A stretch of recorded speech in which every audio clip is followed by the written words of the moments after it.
മന്ത്രി എന്ന നിലയിൽ ജനം മാർക്കിട്ടു എന്നുള്ളത് എനിക്ക് സംശയം വേണ്ട.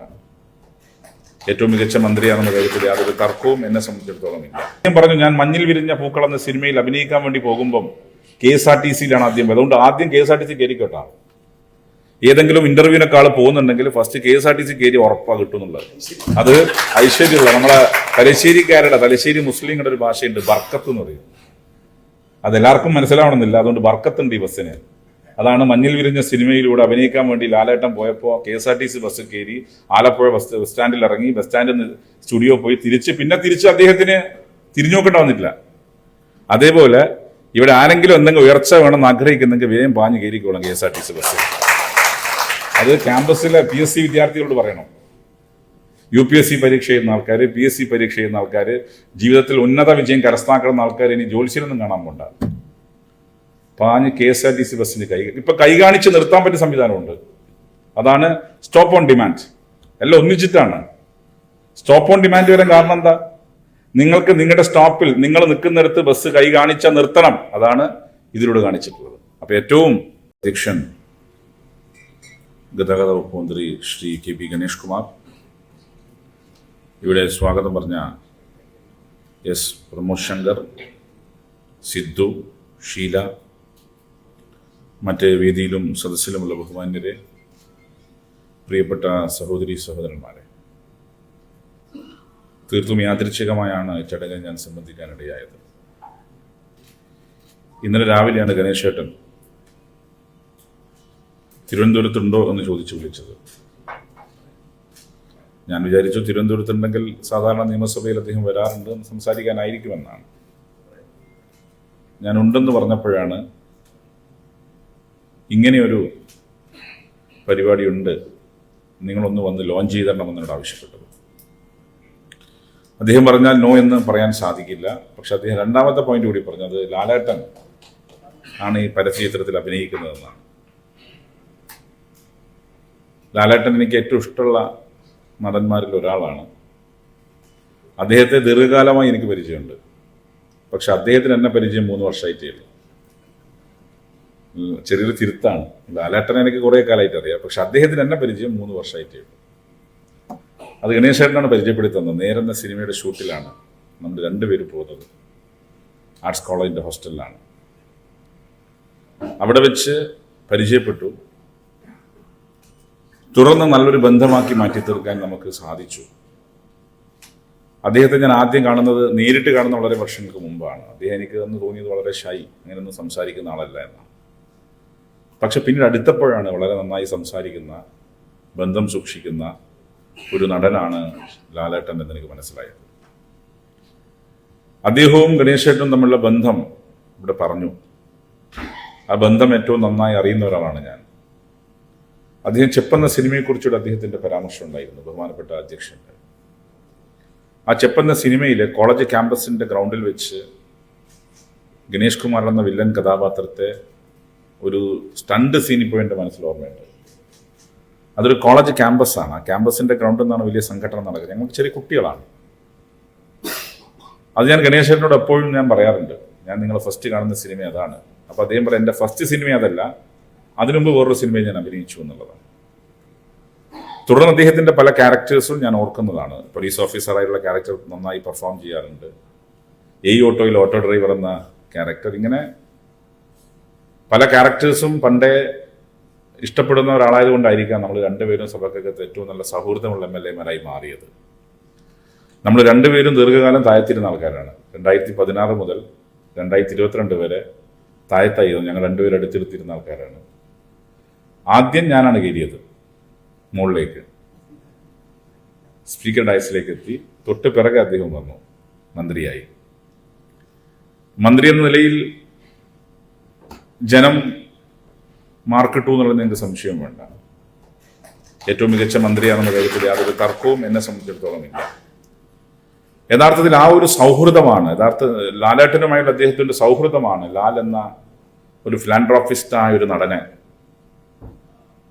അദ്ദേഹം, നിങ്ങൾ ഈ ഒരു പടം, ഈ ഒരു ഷൂട്ട് ബഹുമാന്യനായ മോഹൻലാലിനെ പോലൊരു നടൻ ഒരു പരസ്യ ചിത്രത്തിൽ അഭിനയിച്ചാൽ എത്ര കൊടുക്കേണ്ടി വരും എന്നുള്ളത് നിങ്ങളൊന്ന് വെറുതെ ഊഹിച്ചാൽ മതി. എത്ര വേണ്ടി വരും? ഒന്ന് അദ്ദേഹത്തിന്റെ ടൈം കിട്ടലാണ്, രണ്ട് അദ്ദേഹത്തിന്റെ ബ്രാൻഡ് വാല്യൂ ആണ്. പക്ഷെ അദ്ദേഹത്തിന് ഈ നാടിനുള്ള പ്രതിബദ്ധതയുണ്ട്. അതുകൊണ്ടാണ് അദ്ദേഹം ഒന്നും നൽകാതെ അദ്ദേഹത്തിന്റെ വിലയേറിയ സമയം ഈ നാട്ടിലെ ഒരു പൊതുമേഖലാ സ്ഥാപനത്തെ രക്ഷിക്കാൻ, ഒരു പൊതുഗതാഗത സർവീസിനെ രക്ഷിക്കാൻ വേണ്ടി അതിന്റെ ബ്രാൻഡ് അംബാസഡർ, ഗുഡ്വിൽ അംബാസഡറായി വന്നു എന്നുള്ളതിന് കേരള നിയമസഭയ്ക്ക് വേണ്ടി ബഹുമാന്യനായ ലാലേട്ടനോട് നന്ദി ഞാൻ ഈ ഘട്ടത്തിൽ അറിയിക്കുകയാണ്. ഇത് കേരളത്തിലെ 3.5 കോടിയിലേറെ വരുന്ന മലയാളികൾക്ക് വേണ്ടിയുള്ള നന്ദിയാണ്, നിയമസഭയ്ക്ക് വേണ്ടിയുള്ള നന്ദിയാണ്. അത് ഈ ഘട്ടത്തിൽ ഞാൻ അറിയിക്കുകയാണ്. ഗവൺമെന്റിന് വേണ്ടി തീർച്ചയായും പറയാൻ അധികാരം എനിക്കില്ല, അത് ബഹുമാനപ്പെട്ട മന്ത്രി ലാലേട്ടൻ അറിയിച്ചു കഴിഞ്ഞു. ഈ കേരളത്തിലെ ജനങ്ങൾക്ക് വേണ്ടി അദ്ദേഹത്തോട് ഞാൻ ഈ നന്ദി ഇവിടെ അറിയിച്ചത്. അദ്ദേഹം നല്ല ഒരു മനുഷ്യസ്നേഹിയാണ്, നന്നായി സംസാരിക്കുന്ന, നന്നായി തമാശ പറയുന്ന, തമാശ ആസ്വദിക്കുന്ന ആണെന്ന് പറയാൻ കാരണം എനിക്ക് ഒരുപാട് അനുഭവങ്ങളുണ്ട്. ഞങ്ങളൊക്കെ തമാശ പറയും, അദ്ദേഹം ചിരിക്കുന്ന കാര്യങ്ങളൊക്കെ. അപ്പം അങ്ങനെ തമാശ ആസ്വദിക്കുന്ന നല്ല മനുഷ്യസ്നേഹിയായ ഒരു നടൻ,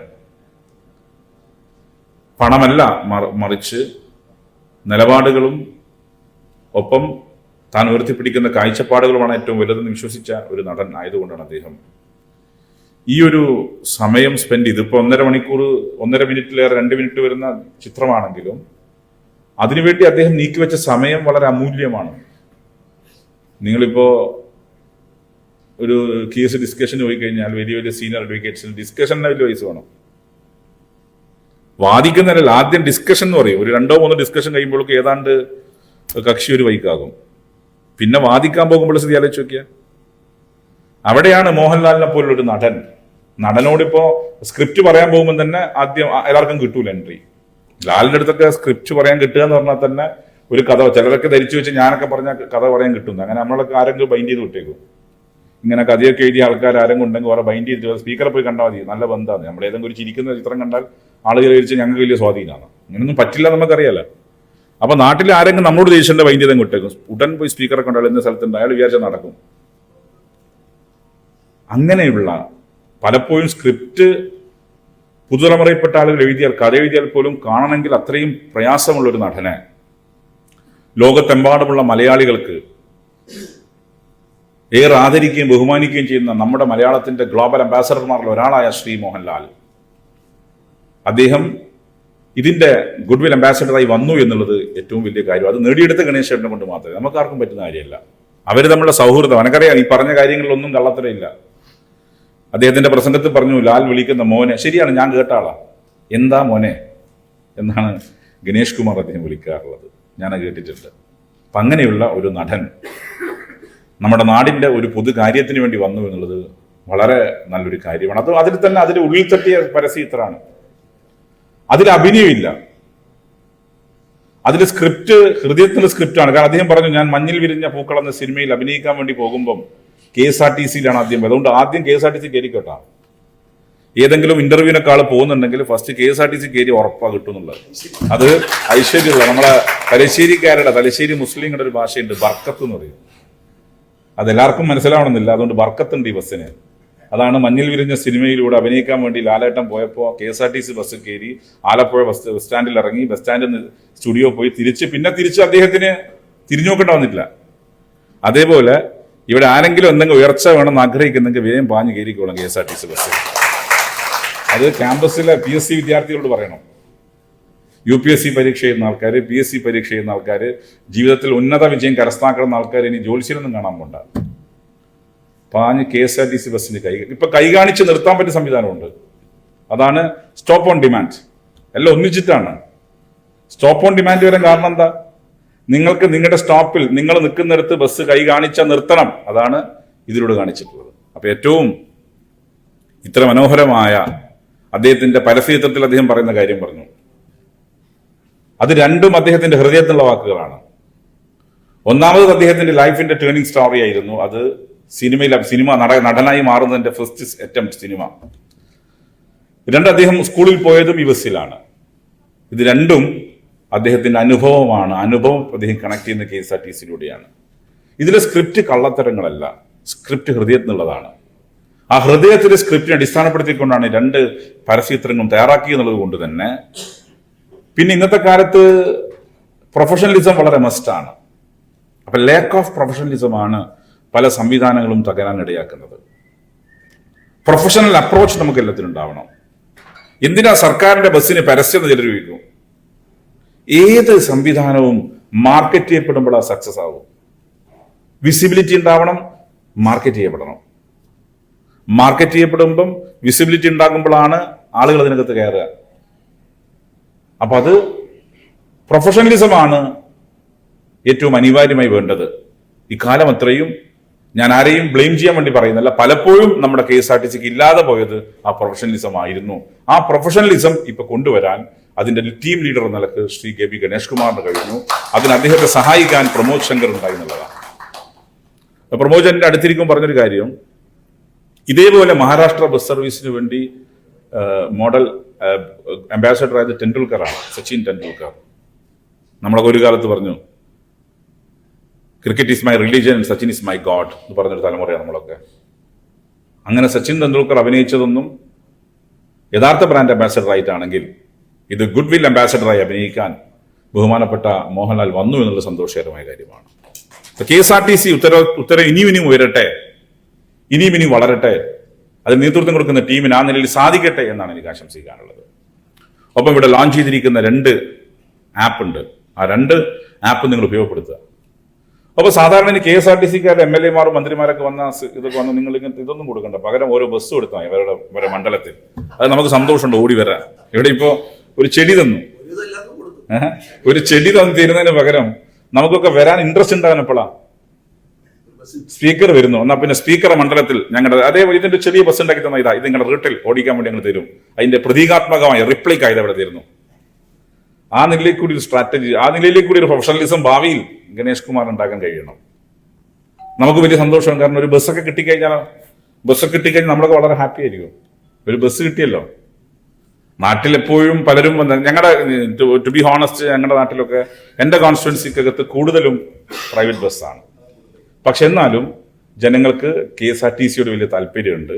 ആ KSRTC താല്പര്യമുള്ളതുകൊണ്ട് ഗണേഷ് കുമാർ അദ്ദേഹം ഞങ്ങളുടെ സഭയിൽ പറഞ്ഞു, സഭ ബഹളമയമായിരിക്കുന്ന ഘട്ടത്തിൽ റക്കസ് എന്ന് പറയും, ആ റക്കസായ ഘട്ടത്തിൽ അദ്ദേഹത്തിന്റെ ചോദ്യം വരാൻ വേണ്ടി ഞാൻ കാത്തുനിന്നു. കാരണം ആ ചോദ്യം കേരളത്തിലെ ബസ് സർവീസ് അന്ന് വേണമെങ്കിൽ എനിക്ക് പെട്ടെന്ന് സസ്പെൻഡ് ചെയ്യാം. കാരണം അദ്ദേഹത്തിന്റെ ചോദ്യം വരുന്നവർ നിൽക്കാൻ കാരണം അത് കേരളത്തിലെ ക്യാൻസർ രോഗികളുമായി കണക്ട് ആയിട്ടുള്ള ചോദ്യമായിരുന്നു. KSRTCക്ക് എന്ത് ചെയ്യാൻ പറ്റും?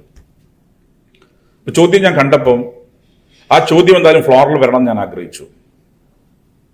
ബഹളത്തിനിടയിലും ആ ചോദ്യം ചോദിക്കാൻ ഗണേഷ് കുമാർ അവസരം നൽകി.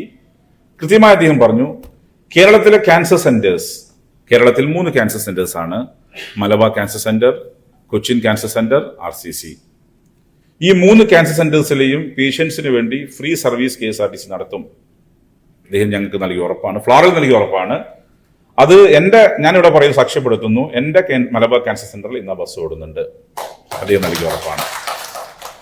അതുപോലെ KSRTCയുമായി ബന്ധപ്പെട്ട് നൽകിയ വാഗ്ദാനങ്ങളെല്ലാം അദ്ദേഹം പാലിച്ചു എന്നാണ് ഞാൻ മനസ്സിലാക്കുന്നത്.